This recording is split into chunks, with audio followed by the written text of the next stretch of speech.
When you first enter the fog gate for the Twin Princes, you want to stand in place. I messed that up. You just stand right at the fog gate and he'll kind of teleport to the middle of the room rather than teleporting in behind you, which can be dangerous. The biggest thing you're going to be facing in this fight is trying to manage your stamina, and the way I do that is I really only approach the boss when I've got full stamina. I take a couple dodges and I take whatever hits he's willing to give me, and then I back out to get my stamina back. You can see how I'm doing that. I'm just backing out, get my stamina back, then approach him again. Probably the best weapon for this fight is going to be the Dragon Slayer axe if you can do the fight without using a shield, and I struggle with that, so I go ahead and use a shield and the Fire Broadsword, which is dealing more damage. I tested it out with a Stora's Straight Sword, also fully upgraded, and then using the Karthus Flame Arc on it, and I was getting better damage out of my Fire Broadsword, and it's actually a little bit quicker weapon, so this is the one I went with. For my armor selection, you basically have two choices, or I had two choices that I thought were good, and they were the Undead Legion, basically the Abyss Watcher's armor, which is high physical, high fire, high magic, basically all elementals on that one. The problem that I had with it is its biggest weakness in physical was slashing and thrusting, and that's how this boss does damage. So I went ahead and went with Mira's set. This is Kraton's armor that you get off the bridge in Irithyll after you kill him twice.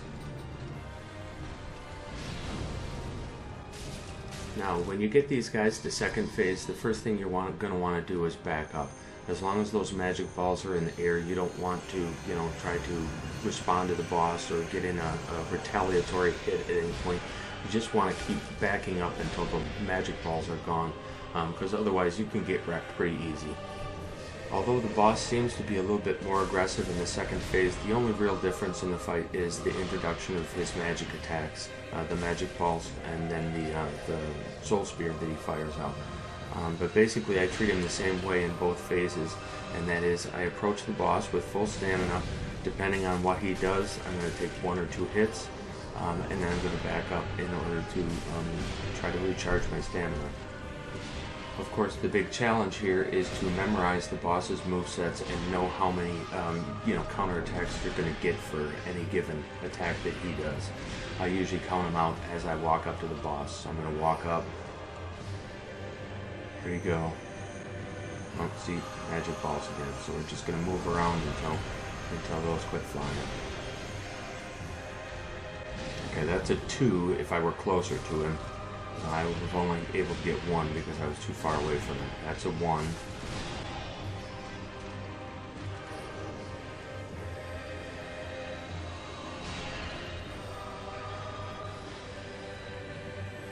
He'll always follow up with the Soul Spear in the second phase there.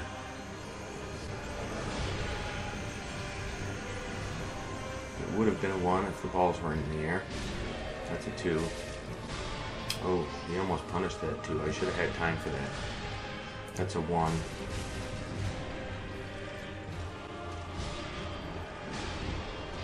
That would have been a 2. That's a 1. I get 2 in there. I guess if you're far enough on his backside, you can usually pull off 2. And of course, with Lothric exposed there, it probably was a little aggressive.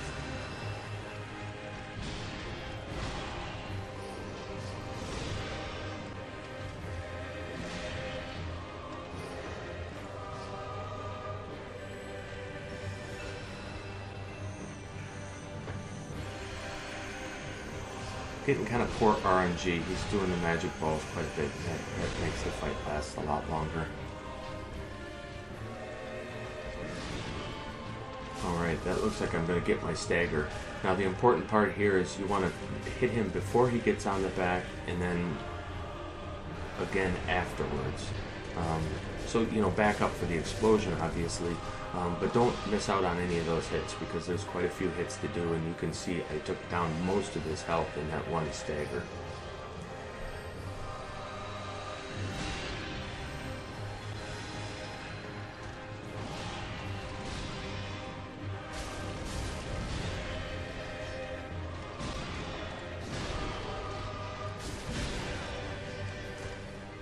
I damn near died there.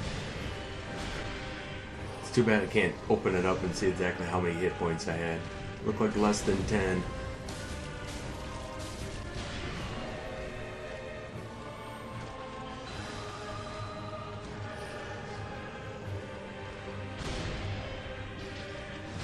Missing opportunities here. A lot of them. That shield is obviously very helpful in keeping me alive. If you're struggling with this fight, definitely use a shield. It's more useful than you think. Alright, well, I hope that helps someone out. Thanks for watching. Leave a like and subscribe, or stick around and I'll show you my character here.